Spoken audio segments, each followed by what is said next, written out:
Hello traders, தன் Tamil YouTube சேனலுக்கு நான் உங்களை அன்புடன் வரவேற்கிறேன். நான் உங்கள் எம் தனுஷ்குமார். ஜென்ரலாக நம்ம ஒரு ட்ரேடிங் ஸ்ட்ராட்டஜி பில்டு பண்ணுறோம் அப்படிங்கும்போது நம்ம நிறைய க்ரைட்டீரியாஸ் வச்சுருப்போம். ஒன்ஸ் ஸ்ட்ராட்டஜி பில்டு பண்ணி முடிச்சதுக்கப்புறம் அதுக்கான கேபிட்டல் அலோகேஷன் என்னங்கிறத பிளான் பண்ணுவோம். அதுக்கடுத்து ட்ரேட்ஸ் பண்ணுவோம். ஆனால் இதில் நம்ம முக்கியமாக மிஸ் பண்ணுறது என்ன அப்படின்னா momentum. So most of the ஸ்ட்ராட்டஜிஸ்க்கு மொமெண்டம் அப்படிங்கிறது ரொம்பவுமே முக்கியம். என்னென்னா நம்ம ஒரு ட்ரேட் எடுக்கிறோம், நம்ம எக்ஸ்பெக்ட் பண்ண டைரக்ஷனில் அது கொஞ்சம் குயிக்காக போச்சு அப்படின்னா it will be helpful for us. கரெக்டுங்களா? இல்லை ரொம்ப டைம் எடுக்குது, ஒரு 3 மணி நேரம் 4 மணி நேரம் எடுக்குது ஒரு ட்ரேடு முடியிருக்கு அப்படின்னா அது வரைக்கும் அந்த ட்ரேடை ஹோல்ட் ஆன் பண்ணணும், அது கூடயே உட்காந்து அதை பார்த்துக்கிட்டும் இருக்கணும். ஸோ இந்த மாதிரி இதெல்லாமே இருக்குது. ஸோ இன்றைக்கான இதில் என்ன அப்படின்னா நிறைய பேருக்கு ஈவினிங் டைம் இருக்குது, எனக்கு ஃப்ரீ டைம் ஈவினிங்கில் இருக்குது, ஸோ நான் ஏதாவது ட்ரேட் பண்ண முடியுமா, அதுக்கு ஒரு ப்ராப்பரான ஸ்ட்ராட்டஜி இருக்குமா அப்படிங்கிற மாதிரி நிறைய பேர் யோசிக்கிறீங்க. ஸோ இதெல்லாம் தான் நம்ம இந்த வீடியோவில் கம்ப்ளீட்டாக பார்க்க போகிறோம். ஸோ நீங்கள் என்ன நம்ம தன் தமிழ் சேனலை சப்ஸ்கிரைப் பண்ணலன்னா இப்போவுமே சப்ஸ்கிரைப் பண்ணி அந்த பெல் ஐக்கான ஆலில் போட்டுருங்க. ஸோ இப்போ நம்ம வீடியோக்குள்ளே போகலாம். இப்போ ஜென்ரலாக டெக்ஸ்ட்டில் நீங்கள் லாகின் பண்ணிக்கங்க. இதில் ஃபஸ்ட்டு நம்ம ட்ரேட் பண்ண போகிற ஸ்கிரிப்ட் என்ன அப்படின்னு பார்த்தோம்னா silver micro. Okay, so silver மைக்ரோவில் பார்த்தீங்கன்னா நிறைய காட்டும். ஸோ இதுக்கு ரீசன் என்ன அப்படின்னா இப்போ என்எஸ்சிலையுமே கமாடிட்டிஸ் இருக்கிறதுனால. ஸோ சில்வர் மைக்ரோக்கு முன்னாடி எம்சிஎக்ஸ் அப்படின்னு ஒன்று கொடுத்துட்டீங்க அப்படின்னா உங்களுக்கு எம்சிஎக்ஸில் இருக்கிறது மட்டும் கிளியராக கொடுத்துரும். இதில் ஃபஸ்ட்டு இருக்கிறத நீங்கள் எப்பவுமே சூஸ் பண்ணிக்கலாம். Okay, next time frame. So intraday நான் ஈவினிங் டைமில் நான் ட்ரேட் பண்ணலாம், இல்லை மார்னிங்கே நான் ட்ரேட் பண்ணணும் அப்படின்னாலுமே நமக்கு 5 மினிட்ஸ் டைம் ஃப்ரேம் அப்படிங்கிறது போதுமானதாக இருக்கும். ஸோ 5 மினிட்ஸ் கொடுத்துக்குங்க. இப்போது நெக்ஸ்ட்டு பேசிக்காக ஒரு சிலதை புரிஞ்சுக்கலாம். நமக்கு ஃபஸ்ட்டு ப்ரைஸ் ஆக்ஷன் அண்ட் அதுக்கு அடிஷ்னலாக நம்ம என்ன பண்ண போகிறோம்னா 2 இண்டிகேட்டர்ஸ் யூஸ் பண்ண போகிறோம். ஓகே, ஸோ ஃபஸ்ட்டு இந்த இண்டிகேட்டர் எப்படி ஆட் பண்ணுறது, என்ன இண்டிகேட்டர் அப்படின்னு பார்க்கலாம். ஸோ இண்டிகேட்டர்ஸ் கொடுங்க. ஸோ இதில் பிபி அப்படின்னு டைப் பண்ணிங்கன்னா இந்த பொலிஞ்சர் பேண்ட் அப்படிங்கிறது இருக்கும். ஸோ இது சில பேர் கேள்விப்பட்டிருப்பீங்க, சில பேருக்கு இது புதுசாக இருக்கும். இதை ஒரு டைம் கிளிக் பண்ணுங்கள். இப்போ இதுக்கடுத்து இண்டிகேட்டர்ஸ் நமக்கு என்ன தேவை அப்படின்னா இஎம்ஏ, எக்ஸ்போனென்ஷியல் மூவிங் ஆவரேஜ் அப்படின்னு சொல்லுவாங்க. ஸோ இந்த இடத்துல இருக்கும் first moving average exponential. So இதை நீங்கள் என்ன பண்ணுங்கன்னா ஜஸ்ட் கிளிக் பண்ணுங்கள். இப்போது நம்ம இந்த பிபியில் எதுவுமே சேஞ்ச் பண்ண தேவையில்லை, நமக்கு இஎம்ஏல தான் கலர் மட்டும் சேஞ்ச் பண்ணணும். ஸோ அதுக்கு நீங்கள் ஜஸ்ட் இதை பிளாக்காக சேஞ்ச் பண்ணிக்கோங்க. Okay, fine. இப்போது இது எப்படி இருக்கும் ஜென்ரலாக அந்த பொலிஞ்சர் பேண்ட் அப்படிங்கிறது பார்த்தீங்கன்னா நீங்கள் உங்களுக்கு சிம்பிளாக சொல்லணும், ஒரு லப்பர் பேண்ட் மாதிரி வச்சுக்கோங்க. ஓகே, ஸோ நீங்கள் இப்போ இழுக்கிறீங்கன்னு வச்சுக்கலாமே. ஸோ உங்களுக்கு அது என்ன எக்ஸ்பேண்ட் ஆகும், இல்லை நீங்கள் விட்டீங்க அப்படின்னா உங்களுக்கு அது சுருங்கிடும். கரெக்டாக இருக்குமா? இப்போது இதே தான் இங்கேயுமே இது எப்படி இருக்குன்னா இது ஒரு பேண்ட் மாதிரி இருக்குன்னு வச்சுக்கோங்களேன், ஒரு லப்பர் பேண்ட் மாதிரி. ஸோ இப்போ இது உங்களுக்கு இந்த 2 இதுக்குள்ளே mostly support and resistance act ஆகிட்டே இருக்கும். இதுக்குள்ளே ட்ரேட் நடக்கும். ஸோ ஒரு பாயிண்ட் ஆஃப் டைமில் என்ன ஆகும்னா அந்த மொமெண்டம் வரும்போது மட்டும் இது நல்லா எக்ஸ்பேண்ட் ஆகும் 2 சைட்லையுமேனு வச்சுக்கோங்களேன். ஸோ இப்படி இழுக்கிறோம் அப்படிங்கன்னா எவ்வளோ எக்ஸ்பேண்ட் ஆகும் அந்த மாதிரி இது மொமெண்டம் வரும்போது மட்டும் இந்த பேண்ட் எக்ஸ்பேண்ட் ஆகும். ஓகே, அப்போது எந்த டைமில் மொமெண்டம் வருது, இதை வச்சு எப்படி ஸ்ட்ராட்டஜியாக நம்ம பண்ணுறது அப்படிங்கிற டவுட் இருக்கும். ஸோ இப்போ இதுக்கு நம்ம என்னென்னா அடுத்த ஸ்ட்ராட்டஜிக்குள்ளே போகலாம். இப்போ நான் ஃபஸ்ட்டு என்ன சொல்லியிருந்தேன் அப்படின்னா நம்ம மோஸ்ட்லி ஃபஸ்ட்டு ப்ரிஃபரன்ஸ் எது கொடுக்குறோம் அப்படின்னா price action. So after that தான் இந்த பொலிஞ்சர் பேண்ட் இஎம்ஐக்கெல்லாம் நம்ம போகிறோம். ஓகே, ஸோ இப்போதைக்கு நான் இதை ஹைட் பண்ணிக்கிறேன். இப்போ ஜென்ரலாக நீங்கள் சார்ட் அனலைஸ் பண்ணுறீங்க. ஸோ உங்களுக்கு என்ன டைம் நீங்கள் கன்வீனியண்ட்டாக நீங்கள் இருக்கீங்களோ, லெட்ஸ் சே மார்னிங்னாலும் ஓகே, இல்லை ஈவினிங் தான் எனக்கு பெஸ்ட்னா நீங்கள் ஈவினிங்கும் பாருங்கள். இப்போ இதில் என்ன அப்படின்னா நமக்கு சிம்பிளாக மார்க்கெட் என்ன பண்ணியிருக்குன்னு பாருங்கள். ஸோ இது ஒரு மேஜரான ஒரு ரெசிஸ்டன்ஸ் லெவல் தெரியுதுங்களா, இதுதான் ஹை. ஸோ இப்போ இதிலிருந்து மார்க்கெட் உங்களுக்கு ஆல்மோஸ்ட் இந்த ஒரு பர்டிகுலர் பாயிண்ட்ல இருந்தால் மார்க்கெட் என்ன ஆயிருக்கு, இங்கிருந்து இவ்வளோ தூரம் இறங்கியிருக்கு. அதுக்கப்புறம் மார்க்கெட் பொறுமையாக ரிகவர் ஆகுது. இப்போது இந்த இடத்துல என்ன அப்படின்னா மார்க்கெட் நமக்கு இந்த ஒரு பர்டிகுலர் கேண்டில் இருக்குது பார்த்தீங்களா, அதாவது ஒரு 5:40 கேண்டில். ஸோ அதில் பிரேக் அவுட் ஆகிருக்கு. இப்போ நம்ம என்ன பண்ணுறோம் அப்படின்னம்னா நீங்கள் ஃபஸ்ட்டு இஎம்ஏ ஆன் பண்ணுங்கள். ஓகே, ஸோ இப்போ இதில் பாருங்கள் உங்களுக்கு மார்க்கெட் ப்ரைஸ் கேண்டில் இஎம்ஏக்கு மேலே தான் இருக்குது, அந்த உங்களுக்கு பிளாக் கலர் லைனுக்கு மேலே. இப்போ நெக்ஸ்ட்டு பொலிஞ்சர் பேண்ட் ஆன் பண்ணுங்கள். இப்போது இந்த பொலிஞ்சர் பேண்டில் தான் நீங்கள் முக்கியமாக ஒரு இது நோட்டீஸ் பண்ணணும். என்னென்னா இப்போ இந்த இடத்துல பார்த்தீங்கன்னா உங்களுக்கு ஒரு ப்ளூ கலர் லைன் மாதிரி தெரியுதா? ஸோ மேபி நான் உங்களுக்கு அது இன்னுமே கொஞ்சம் திக்காக மாற்றுறேன். இந்த தெரியுதுங்களா ஒரு ப்ளூ கலர் லைன். இப்போது மார்க்கெட் என்ன இருக்குது, இந்த ப்ளூ கலர் லைனுக்கும் மேலே போய் க்ளோஸ் ஆகிருக்கு, தெரியுதுங்களா? அட் த சேம் வே நமக்கு இந்த இடத்துலையுமே ஒரு பெரிய மேஜரான ரெசிஸ்டன்ஸ் லெவல் என்ன இருக்குது, கிராஸ் பண்ணி க்ளோஸ் பண்ணியிருக்கு. அதே மாதிரி நமக்கு இஎம்ஏக்கு மேலேயுமே இருக்குது. இப்போ சில பேருக்கு ஒரு டவுட் வரும், இப்போ இங்கேயுமே ஒரு கேண்டில் க்ளோஸ் ஆகிருக்கு, இங்கே ஒரு க்ரீன் கலர் கேண்டில் அப்படிங்கிற ஒரு டவுட் வரும். ஸோ நம்ம மோஸ்ட்லி நம்ம என்ன பார்க்குறோம் அப்படின்னம்னா, இப்போ நான் வந்து ஒரு பை பண்ண போகிறேன் அப்படின்னா, ப்ரைஸ் ஆக்ஷன் படி ஒரு மேஜரான ரெசிஸ்டன்ஸை வந்து அதை டேக் நோட் பண்ணியிருக்கணும். இது வந்து ஃபஸ்ட்டு.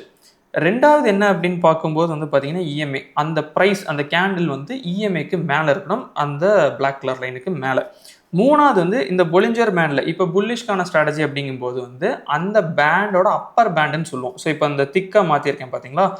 அதுக்கு மேலே வந்து க்ளோஸ் ஆகிருக்கணும். ஸோ இந்த 3மே மீட் ஆகிற இடத்த தான் வந்து நம்ம என்ன பண்ணுறோம்னா, நம்ம ஒரு ஆப்பர்ச்சுனிட்டியாக எடுக்கிறோம். இப்போ இந்த இடத்துல பாருங்கள், ஆட்டோமேட்டிக்காக உங்களுக்கு என்ன ஆகுது, பேண்டுமே மார்க்கெட்டோட மொமெண்டம்க்கு ஏற்ற மாதிரி எக்ஸ்பேண்ட் ஆகுது. ஆனால் மொமெண்டமே எந்த 2 கேண்டிலில் வருது அப்படின்னா, இந்த அடுத்த 2 கேண்டிலில் தான் மொமெண்டமே இருந்திருக்கு. ஆனால் நமக்கு முன்னாடி எங்கே என்ட்ரி கிடச்சிருச்சு, இந்த இடத்துல என்ட்ரி கிடச்சிருச்சு. ஏன்னா இதுக்கு முன்னாடி போன மேஜரான ரெசிஸ்டன்ஸ் அப்படிங்கிறது வந்து பார்த்தீங்கன்னா, இப்போ நம்ம மார்க் பண்ண ரெசிஸ்டன்ஸ் தான் ப்ரைஸ் ஆக்ஷன் படி. அதுக்கு முன்னாடி எந்த ஒரு ரெசிஸ்டன்ஸும் இல்லை. இங்கே ஹிட் ஆகி தான் மார்க்கெட் எவ்வளோ தூரம் கீழே வந்திருக்கு, தென் வந்து பிரேக் அவுட் ஆயிருக்கு. அந்த பர்டிகுலர் டைமில் பேண்டுக்கு மேலே, அப்பர் பேண்டுக்கு மேலேயும் பாடி வந்து க்ளோஸ் ஆயிருக்கு. அதே மாதிரி இஎம்ஏக்கு மேலேயுமே க்ளோஸ் ஆயிருக்கு. ஸோ இப்போ இந்த இடத்துல நம்ம ஒரு ட்ரேட் செட்டப் பார்க்குறோம்னா, இப்போ இந்த புல்லிஷ்கான ட்ரேட் செட்டப் அப்படிங்கிறது இந்த மாதிரி மட்டும்தான் இருக்கணும். இதை தாண்டி ஏதாவது இதில் கொஞ்சம் காம்ப்ரமைஸ் ஆகிற மாதிரி இருந்துச்சுன்னா அதை வந்து இக்னோர் பண்ணுறது கொஞ்சம் பெட்டராக இருக்கும். இப்போது நமக்கு என்ன அப்படின்னா, எங்கே என்ட்ரி, எங்கே டார்கெட், எங்கே ஸ்டாப் லாஸ். இப்போ இந்த கேண்டில் முடிகிற வரைக்கும் நம்ம கண்டிப்பாக வெயிட் பண்ணி தான் ஆகணும். ஸோ அப்போ இந்த கேண்டில்லையே எடுக்க முடியாது. அப்போ அடுத்த கேண்டில் வெயிட் பண்ணுறோம். அந்த கேண்டில் ஓப்பனிங்கில் போடுறோம். அதாவது கிட்டத்தட்ட நமக்கு 5.25 கேண்டில் ஓப்பனிங்கில் வந்து நம்ம என்ன பண்ணுறோம், ட்ரேட் போடுறோம். இப்போ இதுக்கு வந்து என்ன அப்படின்னா, ஃபஸ்ட்டு விஷயமே ஸ்டாப் லாஸ் தான். ஸோ ஸ்டாப் லாஸ்க்கு வந்து நம்ம 2 விஷயங்கள் யூஸ் பண்ணலாம். ஒன்று என்ன அப்படின்னா, இந்த பொலிஞ்சர் பேண்ட்லேயே வந்து பார்த்தீங்கன்னா, சென்டரில் வந்து பார்த்தீங்கன்னா உங்களுக்கு ஒரு ஆரஞ்சு கலர் லைன் வந்து இருக்கும். ஸோ அதை வந்து நீங்கள் ஸ்டாப் லாஸாக யூஸ் பண்ணுறது தான் பண்ணலாம். இல்லை எனக்கு வந்து அவ்வளோ ஸ்டாப் லாஸ் கொடுக்க முடியாது அப்படிங்கிற மாதிரி உங்களுக்கு ஒரு வேலை தோணுச்சு அப்படின்னா, தென் சிம்பிளாக நம்ம என்ன பண்ண முடியும் அப்படின்னா, அந்த பிரேக் அவுட் கேண்டிலுக்கும் கீழே நம்ம கொஞ்சம் ஸ்டாப் லாஸ் வந்து வச்சுக்கிறது பெட்டராக இருக்கும். ஓகே, இது வந்து என்ட்ரி அண்ட் ஸ்டாப் லாஸ் வந்து பார்த்துட்டோம். இப்போ எக்ஸிட் என்ன அப்படிங்கிறத பார்க்கலாம், அதாவது ப்ராஃபிட் புக்கிங். இப்போ ஜென்ரலாக வந்து ரிஸ்க் டு ரிவார்ட் பேஸ் பண்ணி பார்க்குறோம் அப்படிங்கும்போது, இப்போ 800 பாயிண்ட் வந்து இது வந்து நம்ம ஸ்டாப் லாஸாக நம்ம வந்து அஷ்யூம் பண்ணி அங்கே ஸ்டாப் லாஸ் வச்சுருக்கோம் அப்படின்னம்னா, நீங்கள் ஒரு 1:2 இல்லை 1:3 வரைக்கும் நீங்கள் என்ன பண்ணலாம்னா வெயிட் பண்ணலாம்.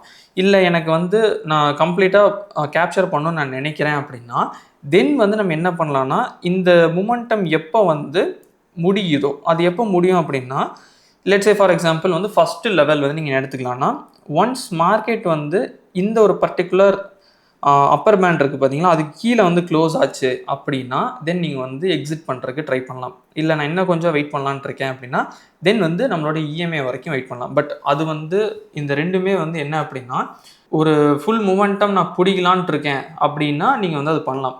இல்லை எனக்கு அது வேண்டாம், எனக்கு வந்து நான் பேஸ்டான் என்னோட ஸ்டாப் லாஸ்க்கு நான் இவ்வளோ டார்கெட் எய்ம் பண்ணுறேன், நான் எக்ஸிட் பண்ணிக்கலாமான்னு நீங்கள் தாராளமாக எக்ஸிட் பண்ணலாம். அதில் எந்த பிரச்சனையுமே கிடையாது. ஸோ இப்போ இதுக்கு அடுத்து பாருங்கள், த சேம் வே எகெயின் மார்க்கெட் என்ன ஆயிருக்கு, இந்த ஒரு பர்டிகுலர் ப்ரைஸ் லெவல் வந்து பாருங்கள், நமக்கு சிம்பிளாக மார்க்கெட் வந்து இது ஒரு ஹை. ஓகே, இந்த ஹைக்கு மேலேயும் க்ளோஸ் ஆகிருக்கு.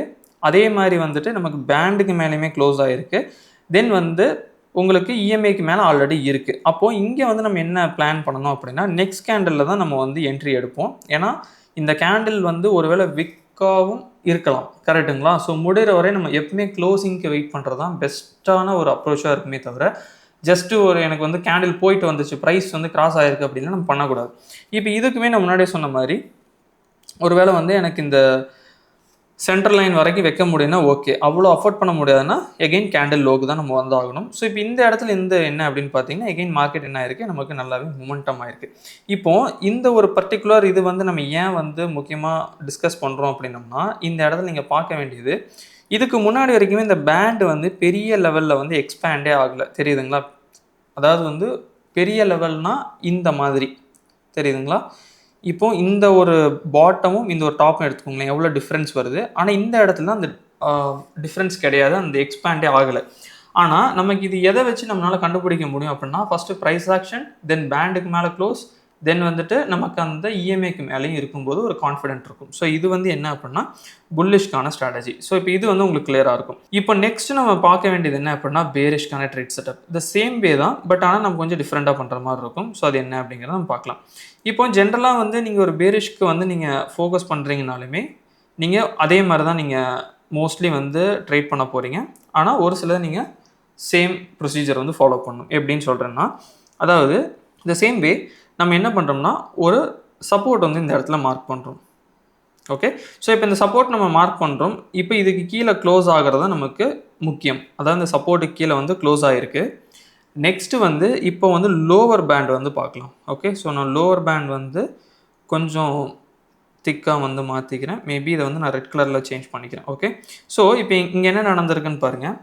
நமக்கு இந்த ஒரு பர்டிகுலர் கேண்டில், அதாவது இது வந்து ரொம்பவுமே நைட்டு 22:45 அப்படிங்கிற ஒரு டைமுக்கு வருது. விச் மீன்ஸ் நமக்கு ஆல்மோஸ்ட் வந்து 10:45 அந்த ரேஞ்ச் வருது. பட் இது வந்து உங்களுக்கு ஆல்மோஸ்ட் நல்ல ஒரு மொமெண்டம் தான். ஏன்னு பாருங்கள், இப்போ இந்த இடத்துல வந்து மார்க்கெட் வந்து நமக்கு கீழே வந்து பேண்டு கீழே க்ளோஸ் ஆகிருக்கு, ஒரு மேஜரான சப்போர்ட்டு கீழே க்ளோஸ் ஆகிருக்கு, அதே மாதிரி இஎம்ஐக்கு கீழேயுமே இருக்குது. அப்போ நம்ம இங்கே என்ன பண்ண முடியும் அப்படின்னா, நம்ம முன்னாடியே டிஸ்கஸ் பண்ண மாதிரி நெக்ஸ்ட் கேண்டில் ஓப்பனிங்கில் தான் என்ட்ரி போடுறோம். அண்ட் பிரேக் அவுட் கேண்டிலுக்கு மேலே அந்த ஹைக்கு மேலே வந்து நம்ம ஸ்டாப் லாஸ் கீப் பண்ணுறோம். தென் வந்து நீங்கள் என்ன பண்ணிக்கலாம் அப்படின்னா, உங்களுக்கு டார்கெட் வந்து எவ்வளோ ஸ்டாப் லாஸ் வைக்கிறீங்களோ அதுக்கேற்ற மாதிரி டார்கெட்டை நீங்கள் ஃபிக்ஸ் பண்ணிக்கலாம். ஓகே, ஸோ இது வந்து ஒரு எக்ஸாம்பிள் ஃபார் பேரிஷ். இப்போது இதே இது வந்து இன்னும் ஒரு சில இதுக்கும் பேரிஷ்க்கு வந்து நம்ம பார்க்கலாம். இப்போ இந்த ஒரு பர்டிகுலர் இது வந்து எடுத்துக்கங்க. இப்போ மார்க்கெட் என்ன இருக்குன்னு பாருங்கள். உங்களுக்கு இந்த ஒரு இடம் தான் வந்து ஒரு மேஜரான சப்போர்ட்டாக வந்து மார்க்கெட் வந்து கடைசியாக பவுன்ஸ் ஆனது, தெரியுதுங்களா? ஸோ இந்த இதுக்கு வந்துட்டு தான் மார்க்கெட் வந்து இங்கேருந்து சைட்வேஸ்குள்ளேயே இருந்திருக்கு. ஆஃப்டர் தட்மே இங்கே நமக்கு பேண்டு கீழே க்ளோஸ் ஆகிருக்கு. அட் த சேம் வே நமக்கு வந்து இஎம்ஐக்கு கீழேயுமே இருந்திருக்கு. பட் இந்த இடத்துல நம்ம எடுப்போமா அப்படின்னா, ஏன் எடுக்க மாட்டோம் அப்படிங்கிறதுக்கு ஃபஸ்ட் ஒரு அண்டர்ஸ்டாண்ட் பண்ணிக்கங்க. இவ்வளோ தூரம் மார்க்கெட் கீழே வந்திருக்கு, விக் வந்து ஃபார்ம் ஆயிருக்கு. ஸோ அப்போ இந்த இடத்துல வந்து ஒரு மெயினான சப்போர்ட் இருக்குது அப்படிங்கிறத நம்ம அண்டர்ஸ்டாண்ட் பண்ணுறோம் ப்ரைஸ் ஆக்ஷன் படி. அப்போது ஒன்ஸ் மார்க்கெட் இது கீழே எனக்கு க்ளோஸ் ஆகும்போது எனக்கு ஒரு கிளியர் ஐடியாவே கிடைக்கும். ஓகே, இதுக்கு அடுத்து செல்லர்ஸ் வந்து கண்ட்ரோல் பண்ணுவாங்க அப்படின்னு சொல்லிட்டு. இப்போ சில பேருக்கு ஒரு டவுட் வரும், இப்போ இந்த விக் எடுக்கிற மாதிரி அப்போ இந்த விக் நம்ம எடுக்கலாமா அப்படின்னா டெஃபினட்டாக நீங்கள் எடுக்கலாம். இப்போ இது வந்து எகெயின் வந்து நீங்கள் என்ன பண்ணணும் அப்படின்னா, தென் வந்துட்டு இந்த மாதிரி வந்து நீங்கள் வந்து பிளான் பண்ணணும். இப்போது இந்த ஒரு பர்டிகுலர் இடத்துல என்ன அப்படின்னா, நம்ம ஒரு வேளை நீங்கள் இந்த ஒரு பர்டிகுலர் இடத்துல வந்து ட்ரேட் எடுத்திருக்கீங்கன்னு வச்சுக்கலாம். ஓகே, அப்போ இதுக்கு வந்து ஸ்டாப் லாஸ் வந்து இந்த டாப் வந்து வைப்பீங்க. ஆனால் இதுக்கு வந்து ஸ்டாப் லாஸ் வந்து என்ன ஆகலை, ஹிட் ஆகலை. ஆனால் இதே இது வந்து நீங்கள் இந்த ஒரு க்ளோசிங்கில் எடுத்திருந்தீங்க அப்படின்னா இதில் வந்து நமக்கு 700 ரூபாய் சம்திங் வந்து ஸ்டாப் லாஸ் தான். எகெயின் இது சேம் ப்ரொசீஜர் தான். என்னென்னா எகெயின் இந்த இடத்துல நமக்கு வந்து கீழே வந்து க்ளோஸ் ஆகுது. அப்போ நம்ம என்ன பண்ணுறோம், நமக்கு இதை வந்து ஸ்டாப் லாஸாக வந்து வைக்கிறோம். தென் வந்துட்டு நம்மளோட டார்கெட் வந்து இந்த மாதிரி கொண்டு போகிறோம், 1:2 சம்திங் லைக் தட். இந்த மாதிரி நம்ம கொண்டு போகிறோம். இது வந்து பேரிஷ்க்கு. ஸோ இது வந்து ரூல்ஸ் அப்படிங்கிறது வந்து ரொம்பவே சிம்பிள் தான். அதாவது நீங்கள் அந்த மொமெண்டமை கேப்சர் பண்ணுறதுக்கு ட்ரை பண்ணுறீங்க. ஸோ இந்த மொமெண்டம் கேப்சர் பண்ணுறதுக்கு நம்ம யூஸ் பண்ணுறது இந்த மாதிரி ஒரு சில இது வந்து நம்ம யூஸ் பண்ணுறோம். இப்போ இதே இது வந்து பேரிஷ்கே இன்னொரு இது பார்க்கலாம். இப்போ இந்த இடத்துல பாருங்கள், நமக்கு என்ன இருக்குது, மார்க்கெட் வந்து இந்த இடம் ஒரு மேஜரான சப்போர்ட். ஏன் சப்போர்ட், மார்க்கெட் வந்து இந்த இடத்துல இருந்து தான், அதாவது இந்த ஒரு பர்டிகுலர் இடத்துல இருந்து தான் எகெயின் பேண்டோட டாப்புக்கே போயிருக்கு, தெரியுதுங்களா? ரிவர்சல் ஆயிருக்கு. பட் இந்த ரிவர்சல் பேஸ் பண்ணி ட்ரேட் பண்ணலாம். பட் ஆனால் அது கொஞ்சம் அண்டர்ஸ்டாண்ட் பண்ணுற கஷ்டமாக இருக்கும் சில பேருக்கு. ஸோ அதனால தான் இப்போ நான் பிரேக் அவுட் பேஸில் போயிட்டுருக்கேன். ஓகே, இப்போ இந்த இடத்துல வந்து பாருங்கள், நமக்கு எக்ஸாக்டாக இது வந்து மார்க்கெட் இந்த இடத்துல பிரேக் அவுட்டே ஆகலை, தெரியுதுங்களா? பேண்டில் கரெக்டாக நிற்கிது, அந்த சப்போர்ட்டையும் பிரேக் அவுட் ஆகலை. ஆனால் நமக்கு இஎம்ஐக்கு கீழே வந்து க்ளோஸ் ஆகிருக்கு. ஒரு ரீசன் நமக்கு பத்தாது, இந்த மூணுமே நமக்கு வந்து ஃபில் ஆகிருக்கும்னு நம்ம சொல்லியிருந்தோம், கரெக்டுங்களா? இப்போது இந்த இடத்துல பாருங்கள் நமக்கு என்ன நடந்திருக்கு அப்படின்னு, இந்த ஒரு பர்டிகுலர் சப்போர்ட் வந்து இந்த இடத்துல கீழே வந்து வந்துடுச்சு. பட் ஸ்டில் பேண்டுக்கு மேலே தான் இருக்குது. அப்போ நம்ம நெக்ஸ்ட் கேண்டில் வெயிட் பண்ணுறோம். இப்போ இந்த கேண்டில் என்ன நடந்திருக்குன்னு பாருங்கள், மார்க்கெட் கம்ப்ளீட்டாக பேண்டு கீழே வந்துருச்சு. அப்போது நெக்ஸ்ட் கேண்டில் தான் நம்மளோட என்ட்ரியாக வந்து இருக்கும் ஓப்பனிங்கில். அப்போ இதுக்கு ஸ்டாப் லாஸ் அப்படிங்கிறத நம்ம இந்த டாப்பில் வந்து நம்ம வந்து ஃபிக்ஸ் பண்ணுவோம். அண்டு வந்துட்டு நீங்கள் என்ன பண்ணணும் அப்படின்னா, 630 பாயிண்ட் வந்து நீங்கள் வந்து ஸ்டாப் லாஸாக செட் பண்ணுறீங்க அப்படின்னா, தென் நம்ம வந்து என்ன இது பண்ணலாம்னா ஒரு 1:2, அப்போ ஒரு 1200 பாயிண்ட் சம்திங் நீங்கள் என்ன பண்ணிக்கலாம் அப்படின்னா உங்களோட டார்கெட்டை நீங்கள் இந்த மாதிரி வந்து எக்ஸ்பெக்ட் பண்ணலாம். மோஸ்ட்லி வந்து சில்வர் பொறுத்தளவு என்ன அப்படின்னா ரொம்ப அக்ரெசிவாக மூவ் ஆகிற ஒரு பர்டிகுலர் ஸ்கிரிப்ட். ஸோ தட் வந்து உங்களுக்கு ப்ராஃபிட் ஆர் லாஸ் ரெண்டுமே ஸ்பீடாக தான் இருக்கும். ஏன்னா நீங்கள் ஸ்டாப் லாஸ் போச்சுனாலுமே ஸ்பீடாக போகும், டார்கெட் போச்சுனாலுமே உங்களுக்கு ரொம்ப ஸ்பீடாக தான் இருக்கும். ஓகே, இப்போ ஒன் மோர் எக்ஸாம்பிள் அப்படின்னாலுமே இந்த ஒரு பர்டிகுலர் இடத்த வந்து பாருங்கள். ஸோ இதில் வந்து நமக்கு இது வந்து மல்டிபிள் சப்போர்ட், தெரியுதுங்களா? கிளியரா? இப்போ இதில் வந்து பார்த்தீங்கன்னா மார்க்கெட் இந்த இடத்துல சப்போர்ட் எடுத்தது, எகெயின் கீழே வந்து சேம் ஜோன், எகெயின் இதுக்குள்ளேயே அந்த சைட்வேஸ்க்குள்ளேயே அந்த பேண்ட் பெரிய லெவலில் எக்ஸ்பேண்ட் ஆகலை, உங்களுக்கு ஆல்மோஸ்ட் சேம் தான். இந்த ஒரு பர்டிகுலர் கேண்டில், அதாவது 6.25 கேண்டில் எடுத்திங்கன்னா ஃபஸ்ட்டு நம்ம பார்க்க வேண்டியதுன்னா சப்போர்ட்டு கீழே க்ளோஸ் ஆகிருக்கு, தென் வந்து பேண்டு கீழேயும் க்ளோஸ் ஆகிருக்கு, லோவர் பேண்ட், தென் வந்துட்டு இஎம்ஐக்கு கீழேயுமே கேண்டில் வந்து இருக்குது. அப்போது நெக்ஸ்ட் கேண்டில் ஓப்பனிங்கில் தான் நம்ம என்ட்ரி. ஸோ இப்போ இதில் வந்து ஓப்பனிங்கில் என்ட்ரி வைக்கிறோம். தென் வந்து ஸ்டாப் லாஸ் வந்து எனக்கு கம்மியாக தான் வைக்க முடியும் அப்படின்னா நம்ம வந்து வேறு வழி இல்லை, நம்ம இந்த கேண்டில் பிரேக் அவுட் கேண்டில் டாப்புக்கு தான் எய்ம் பண்ணி ஆகணும். இல்லை என்னால் கொஞ்சம் அஃபோர்ட் பண்ண முடியும் அப்படின்னா தென் வந்து இந்த ஆரஞ்சு கலர் லைன் வந்து நம்ம எடுத்துக்கலாம். ஓகே, இப்போ இதுக்கடுத்து என்ன அப்படின்னா ஒரு 600 பாயிண்ட் மேபி இதை வந்து நீங்கள் ஓவராலாக ஒரு 600 பாயிண்ட்ஸ்னு வச்சிங்கன்னா ஒரு 1200 பாயிண்ட்ஸ் அப்படிங்கிற மாதிரி நீங்கள் என்ன பண்ணிக்கலாம்னா உங்களோட டார்கெட் சைடு வந்து நீங்கள் எக்ஸ்பெக்ட் பண்ணலாம். ஸோ அதை தாண்டியுமே நிறைய இடத்துல போகிறத நீங்கள் பார்ப்பீங்க. இதெல்லாம் என்னென்னா நீங்கள் அதில் பேக் டு பேக் ட்ரேட் பண்ணும்போது அதை வந்து கேப்சர் பண்ணுறதுக்கு ட்ரை பண்ணலாம். ஆனால் இனிஷியல் ஸ்டேஜஸில் நான் இப்போ தான் ட்ரேட் பண்ணலான்னு வரேன் இந்த ஸ்ட்ராட்டஜி யூஸ் பண்ணி அப்படின்னா தென் ஃபஸ்ட்டு நம்ம என்ன பண்ணிக்கலாம் அப்படின்னா கொஞ்ச நாள் பேக் டெஸ்ட் பண்ணி பாருங்கள். நம்ம இதுலேயே வந்து பேக் டெஸ்டிங்கான டூல் வந்து இருக்குது, பார் ரிப்ளைன்னு சொல்லுவாங்க, அதை பற்றி வீடியோ பண்ணியிருக்கோம். நீங்கள் அதை வச்சு மேனுவலாக பேக் டெஸ்ட் பண்ணுங்கள் ஃபஸ்ட்டு. ஓகே, எந்தெந்த இடத்துல வந்து எழுதி வச்சுக்கோங்க. தென் நீங்கள் என்ன பண்ணணும் அப்படின்னா மேபி உங்களுக்கு தேவைப்பட்டுச்சு அப்படின்னா நீங்கள் பேப்பர் ட்ரேட் வந்து பண்ணி பார்க்கலாம். ஸோ இது வந்து எப்படி ஒர்க் ஆகுது அப்படின்னு சொல்லிட்டு இதுக்கடுத்து நீங்கள் என்ன பண்ணணும்னா கொஞ்சம் ஃபார்வர்ட் டெஸ்ட்டும் பண்ணுங்கள். லைவ் மார்க்கெட்டில் வந்துட்டு கொஞ்ச நாள் சும்மா அது கூட வாட்ச் பண்ணி பாருங்கள். ஓகே, பேப்பர் ட்ரேட் பண்ணுறதுக்கு இன்ட்ரெஸ்ட் இல்லை அப்படின்னா நீங்கள் இதை பண்ணுங்கள். எனக்கு இது எல்லாமே ஓகே, எனக்கு இது சூட் ஆகுது, என்னோட சைக்காலஜி என்னோட எமோஷன்ஸ்க்கு இந்த ட்ரேடிங் ஸ்ட்ராட்டஜி சூட் ஆகுது அப்படிங்கும்போது நீங்கள் உங்களோட கேபிட்டல் அலோகேஷன் எந்த மாதிரி வச்சுருக்கீங்க, ஸ்டாப் லாஸ், இதுக்கெல்லாம் நீங்கள் ரிஸ்க் மேனேஜ்மெண்ட் யூஸ் பண்ணி இந்த ஸ்ட்ராட்டஜி வந்து நீங்கள் அப்ளை பண்ணலாம். ஸோ இதை வந்து கம்ப்ளீட் டீட்டெயில். ஸோ இதில் வந்து நம்ம என்ன பார்த்துருக்கோம் அப்படின்னம்னா சில்வர் மைக்ரோவில் 5 மினிட்ஸ் டைம் ஃப்ரேமில் 2 இண்டிகேட்டர் ஒரு ப்ரைஸ் ஆக்ஷன் வச்சு எப்படி ஒரு பிரேக் அவுட் மொமெண்டம் ட்ரேட் வந்து எடுக்கலாம், அதுக்கான ஸ்டாப் லாஸ் என்ன, என்ட்ரி என்ன, டார்கெட் என்ன, ஸோ இந்த 3மே பார்த்துருக்கோம். பட் இதில் உங்களுக்கு ஸ்டில் டவுட் இருக்குது அப்படின்னா அதை டெஃபினட்டாக கமெண்ட்ஸில் சொல்லுங்கள், அதுக்கான ஆன்சர்ஸ் வந்து நாங்கள் தரோம். அதே மாதிரி உங்கள் ஃப்ரெண்ட்ஸுக்கு இதை வந்து ஷேர் பண்ணிவிடுங்க. ஏன்னா நிறைய பேருக்கு வந்து என்னென்னா எல்லாமே அவங்க ஓரளவுக்கு தெரிஞ்சிருந்தாலுமே ஒரு ப்ராப்பரான சிம்பிளிஃபைடான ஸ்ட்ராட்டஜி வேணும்னு நினைப்பாங்க. ஸோ அவங்களுக்கு இது யூஸ்ஃபுல்லாக இருக்கும்னு நான் நினைக்கிறேன். அதே மாதிரி இந்த கம்ப்ளீட் வீடியோ உங்களுக்கு யூஸ்ஃபுல்லாக இருந்திருக்குன்னு நீங்கள் நினச்சிங்கன்னா இந்த வீடியோக்கு ஒரு லைக் பண்ணுங்கள். ஸோ நீங்கள் நிறைய பேர் லைக் பண்ணும்போது எங்களுக்கு தெரியும் ஓகே இது நிறைய பேருக்கு யூஸ்ஃபுல்லாக இருந்திருக்கு அப்படின்னு சொல்லிட்டு. ஸோ இதுதான் இந்த கம்ப்ளீட் வீடியோ. அடுத்த ஒரு நல்ல வீடியோ நான் உங்களை வந்து சந்திக்கிறேன். Happy trading. Thank you. Investments in the securities market are subject to market risk. Read all the related documents carefully before investing.